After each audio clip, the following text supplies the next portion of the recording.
ఒంటిమిట్ట కోదండరామస్వామి క్షేత్రం రూపురేఖలను సమూలంగా మార్చేందుకు తిరుమల తిరుపతి దేవస్థానం భారీ ప్రణాళికను సిద్ధం చేస్తోంది. ఈ ప్రాంతాన్ని జాతీయ స్థాయిలో ప్రముఖ పర్యాటక ఆధ్యాత్మిక కేంద్రంగా తీర్చిదిద్దాలనే లక్ష్యంతో ముందుకు సాగుతోంది.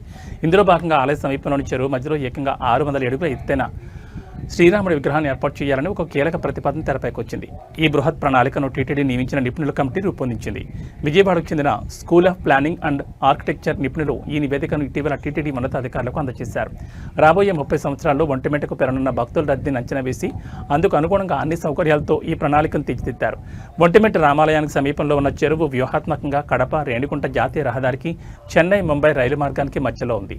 ఈ చెరువు మధ్యలో భారీ రాముడి విగ్రహాన్ని ఏర్పాటు చేసి పరిసర ప్రాంతాలను సుందరంగా తీర్చిదిద్దడం ద్వారా పర్యాటకులను భక్తులను విశేషంగా ఆకర్షించవచ్చని నిపుణులు తమ నివేదికలో పేర్కొన్నారు.